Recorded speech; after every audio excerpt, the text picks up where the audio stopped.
Olá, bem-vindos à segunda videoaula da sexta semana do curso de Aprendizado Profundo. Nessa videoaula nós vamos formalizar alguns dos conceitos vistos na aula anterior sobre aprendizado por reforço. Nós vamos entender o funcionamento do algoritmo Q-Learning e, por fim, introduzir o aprendizado por reforço profundo, chamado Deep Q-Learning. Qual que é a ideia? Revisitando a ideia do aprendizado por reforço. Nós temos um agente que vai agir sobre um ambiente, ou seja, vai executar ações sobre esse ambiente, e ao executar essa ação ele muda o estado desse ambiente. Então, ele percebe o novo estado a partir da execução daquela ação. E ele pode ser recompensado ou penalizado a partir dessa ação. Qual que é um ponto crítico aqui, né? Essa execução, a seleção da ação a partir de um estado, pode ser definida a partir daquela Q table que nós definimos antes, só que isso pode ser um processo bastante custoso. Uma forma que a gente tem de fazer isso seria, de forma mais otimizada, seria ao invés de utilizar uma tabela que pode ser gigante ou intratável, nós podemos utilizar uma rede neural que vai mapear o estado que o agente se encontra na sua respectiva ação que ele vai tomar naquele dado estado, que é o aprendizado profundo, aprendizado por reforço profundo. Então, formalizando o aprendizado por reforço, a gente viu que o aprendizado por reforço ele pode ser modelado via processo de decisão de Markov. Então, a gente pode definir o aprendizado por reforço como sendo uma tupla composta de seus respectivos estados do sistema, o conjunto de ações representadas por A, as recompensas que o agente pode receber a partir da execução de uma ação A sobre um estado S, as probabilidades de transição, ou seja, ao estar no estado S executando a ação A, eu vou para qual estado? E também um fator de desconto que nós estamos introduzindo agora, que a ideia é o seguinte: se eu tenho recompensas que vão sendo executadas, aquela expectativa de recompensa futura a partir da execução das ações. Se essa recompensa ela vem de uma ação que está muito no futuro, eu vou diminuir o peso dessa recompensa, uma vez que ela está muito distante do estado atual. Então a gente vai ter esse fator de desconto para descontar o impacto daquela recompensa num futuro muito distante no estado atual do sistema. Então, o objetivo do processo de decisão de Markov é o quê? Encontrar uma política π que maximize aquela recompensa futura obtida pelo agente a partir daquele estado inicial considerado. E a suposição de Markov, né, nosso princípio de Markov, é que toda informação relevante está disponível no estado corrente do sistema.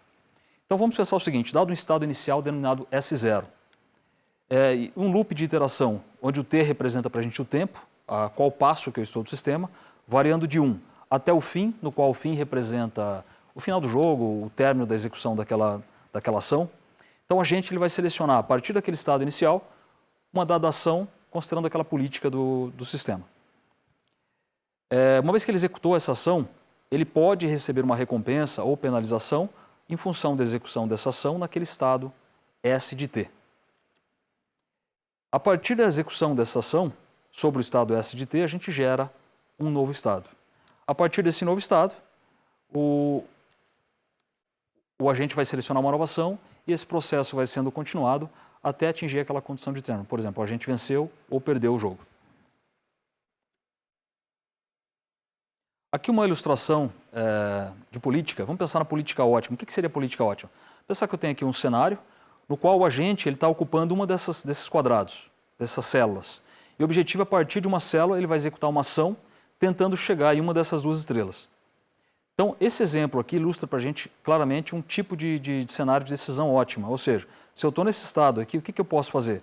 Eu posso ir para cima, para a esquerda ou para a direita. Se eu estou nesse estado aqui, o que eu preciso fazer? Eu tenho que subir. Se eu estou nesse estado, o que eu preciso fazer? Eu tenho que subir e vou atingir minha recompensa.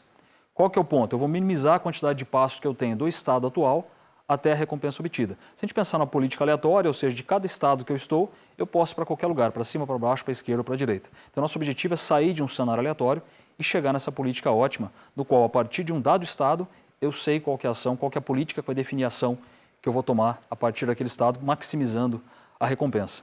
Então, a gente pode definir que a política ótima seria a política π, que maximiza a nossa recompensa futura, ou esperança da recompensa futura, no qual R de t é a recompensa que eu vou ter em cada estado, é ponderada aqui pelo fator de desconto, que nós já definimos anteriormente. Então, a política ótima, ela vai definir para a gente aquele conjunto de ações que são selecionadas visando maximizar a recompensa futura obtida. A gente pode definir, então, a função nossa Q aqui, a Q-valor, que é a função, o valor de Q, a partir da política π, do estado S executando a ação A, vai ser a esperança da recompensa futura obtida a partir daquele estado inicial e daquela execução, daquela ação executada. Então, qual que seria o valor ótimo que nós temos para o valor de Q? Então, de acordo com o tipo de política que eu executar, eu posso ter uma recompensa maior ou menor. Eu posso ter uma degradação, posso ganhar o jogo, posso perder o jogo. Então, a nossa ideia, o valor de Q ótimo, seria aquele valor, aquela política, π, que maximiza a esperança de recompensa futura, a partir do estado inicial e a partir daquela primeira ação executada. Então, com isso, a gente pode definir a equação de Bellman de forma recursiva. A equação de Bellman fala o seguinte: o valor de Q no estado S, ao executar a ação A, ela vai ser equivalente à recompensa que eu observo ou recebo instantaneamente do estado S ao executar a ação A, mais a recompensa futura que eu tenho a partir do próximo estado definido, a partir da execução dessa ação A sobre o estado S, selecionando a melhor ação possível, ou ação que maximiza o valor de Q. Então, nós podemos definir recursivamente o Q como sendo dependente da recompensa imediata, mais as recompensas futuras que ele vai receber ao longo do processo. E a política ótima corresponde a tomar a melhor ação a partir de cada estado. Então, para definir a política ótima, o que nós podemos fazer aqui então? O que nós queremos? Nós queremos que Q aproxime essa expectativa de recompensa máxima, futura máxima. Então, iterativamente, a gente pode iterar essa equação, fazendo com que o Q, ao longo do tempo, ou seja, no limite, ele vai convergir, o Q de I, no limite, vai convergir para o nosso Q estrela, que é o valor de Q máximo. Qual que é a ideia do Q-Learn, então? Ele vai ser um algoritmo que vai definir como que a gente modifica os valores de Q, visando chegar naquele Q estrela, que seria o nosso Q máximo. Então, vamos definir o erro de Bellman como sendo a equação de Bellman, ou seja, aquilo que é fornecido pela equação de Bellman, que seria a recompensa instantânea, mais o máximo da recompensa futura de Q, menos o valor de Q que eu tenho armazenado na tabela naquele dado instante do tempo. Então, isso aqui seria o valor de Q que eu tenho na tabela naquele instante do tempo. E esse aqui é o valor de Q máximo previsto que eu poderia obter se eu utilizar a equação de Bellman, se eu adotar a melhor sequência de ações ao longo do tempo. Então, iterativamente, o algoritmo Q-Learning vai fazer o seguinte: ele vai atualizar o valor de Q como sendo o valor de Q que eu tinha no instante anterior, mais alfa, no qual alfa é a nossa taxa de aprendizagem, vezes o próprio erro de Bellman. Então, o que ele vai fazer? Ele vai tentar modificar os valores de Q, visando encontrar aquele Q estrela, que seria o nosso Q máximo, que seria maximizar os valores daquelas ações que maximizam minha recompensa futura e minimizar o valor de Q para aquelas ações dado um estado que minimizam essa recompensa futura. Então, aqui está o algoritmo, né? Primeiro a gente inicializa a tabela Q, aqui o table, de forma aleatória, ou todo mundo zerado, por exemplo, e a gente vai repetir para cada realização. A gente vai iniciar o estado inicial, nosso estado S inicial. Enquanto o S não for um estado terminal, ou seja, estou jogando um jogo de xadrez, enquanto não chegar no término desse jogo, o que eu vou fazer? Eu vou escolher uma ação A, utilizando uma política derivada de Q. Por exemplo, eu posso utilizar uma política determinística e selecionar sempre aquela ação que tem o maior valor de Q. E se todos os valores de Q estão zerados naquele instante, eu seleciono uma ação aleatória. Realizo essa ação, eu vou obter a recompensa pela realização dessa ação e o novo estado S', ou seja, estou no estado S, executo a ação, vou para um próximo estado S'. Eu vou atualizar o valor de QS conforme nós já definimos, ou seja, o valor de Q SA vai ser o próprio valor que eu já tinha, mais alfa vezes o erro de Bellman, no qual o alfa representa para a gente quão rápido esse modelo vai aprender, quão rápido ele vai atualizar os valores de Q a partir de uma condição inicial. A gente tem a questão do dilema exploração, como eu já defini na aula passada. Qual que é a ideia? Se eu adotar sempre aquela política que maximiza a recompensa instantânea, ou seja, não recompensa instantânea, que seleciona o maior valor de Q para aquele instante específico, ou seja, estou no estado S1, o valor de Q está associado, o maior valor de Q está associado à ação 2, então eu vou sempre selecionar a ação 2. Se a gente seguir esse processo determinístico, a gente pode condensar o sistema a uma região muito pequena, não permitindo que esse sistema explore todo o ambiente. Então, uma das formas que a gente tem de controlar isso seria utilizar a política Epsilon Grid, ou Epsilon gulosa. Qual que é a ideia? A gente, com probabilidade 1 menos Epsilon, a gente vai escolher a melhor ação com base no valor de Q, ou seja, aquele que maximiza a expectativa de recompensa futura. Então, dado o estado, verifico na minha tabela Q qual que é o valor maior valor de Q e seleciono aquela ação. Só que com probabilidade epsilon, a gente vai selecionar uma ação de forma aleatória. Então, com isso, a gente pode adotar ações que não necessariamente maximizam a minha recompensa futura, mas que permitam que o sistema, que o agente, consiga explorar o ambiente de forma adequada. Limitação que nós temos do algoritmo Q-Learning, né, da sua forma tradicional. Primeiro, o cálculo da nossa tabela Q ela pode ser um processo bastante complicado e mesmo impeditivo, se a gente tiver uma quantidade de estados e ações muito grande. Se eu tiver qualquer cenário real, dificilmente a gente vai conseguir aplicar uma Q-Table, porque a quantidade de estados possíveis num robô andando numa pequena sala já vai ser algo bastante grande e a quantidade de ações que ele pode executar também pode ser algo bastante grande. Então, qual que é a ideia? Nós queremos aproximar a função Q estrela por uma função Q parametrizável, ou seja, eu quero criar uma função que aproxima aquela função Q estrela.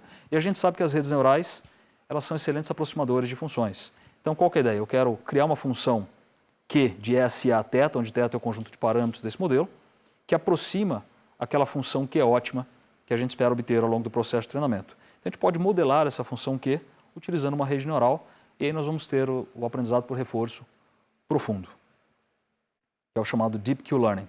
Qual que é a ideia, então? A gente vai alimentar a rede com o estado atual e essa rede vai fornecer para a gente como saída o valor Q, ou o que ela aprendeu do valor Q, para cada uma das ações possíveis. E com base na política vai selecionar uma dessas ações. Se a gente pensar na política determinística de novo, a gente vai pegar sempre a ação com maior valor de Q. Então, como que a gente pode treinar esse modelo? Na nossa equação de Bellman fala que o valor de Q, a partir do estado S executando a ação A, é a recompensa instantânea, mais o máximo da recompensa futura, ou seja, o máximo daquela ação A' que maximiza o valor de Q da recompensa futura. Então, nós podemos definir uma função de custo, por exemplo, utilizando o próprio erro de Bellman, que seria o valor da função menos o erro de Bellman. Então, qual que é o valor de Q que eu tenho naquele momento? Menos o que eu tenho calculado pelo erro de Bellman, elevado ao quadrado. Então, da mesma forma que nós temos o erro quadrático médio lá na rede multilayer perceptron, a gente pode utilizar essa função de custo L, que seria o erro quadrático do valor de Q atual para o valor de Q esperado pela equação de Bellman, e calcular os gradientes disso e atualizar os parâmetros dessa função, dessa rede neural, visando maximizar ou otimizar o sistema, né, e minimizar a função de custo definida. É importante destacar que essa técnica é relativamente antiga, mas só lá em 2013, basicamente na última década, que ela começou a apresentar bastante resultados com sucesso. Em especial a solução dos jogos do Atari, que eu já comentei na aula passada, que foi feito pela equipe do Google DeepMind. E o principal avanço técnico que nós tivemos ao longo desses últimos anos foi o seguinte: a introdução do Replay Buffer. Qual que é a ideia? O agente ele aprende a partir da experiência. Então, dado uma experiência que ele tem no meio, eu utilizo essa experiência para treinar o modelo. Mas sempre eu preciso de uma experiência para treinar o modelo. Então, se eu tiver alguma experiência passada que ela não está sendo repetida, pode ser que eu até esqueça ou minimize a probabilidade de executar aquelas ações que eu executei de maneira com sucesso num cenário anterior. Então, esse Replay Buffer ele vai armazenar um conjunto de experiências passadas e permitindo, dessa forma, que o modelo seja treinado mesmo na ausência de uma experiência naquele momento. Então, eu poderia utilizar essa base, esse buffer de experiências passadas para ir treinando o modelo. Uma vez que chegou uma nova experiência, eu acrescento nesse buffer de novo e continuo treinando o modelo. Então, isso facilita bastante o processo de treinamento de um modelo de aprendizado por reforço. Bom, o que nós vimos ao longo dessa aula? Nós formalizamos o que é o aprendizado por reforço. Nós aprendemos como que funciona o algoritmo Q-Learning, né, a partir do erro de Bellman. E nós entendemos como que a versão do aprendizado por reforço profundo, aquela que ao invés de utilizar uma Q-Table, utiliza uma rede neural para fazer um mapeamento, ou seja, uma rede neural que vai mapear vai aprender aquela função Q, θ, que aproxima aquela função Q estrela, que seria o valor máximo de Q, que a gente chama isso de Deep Q-Learning. Bom, próxima aula, na próxima semana, nós vamos aprender sobre os mecanismos de atenção, suas aplicações, e sobre as redes Transformers. Agradeço a todos e até a próxima aula.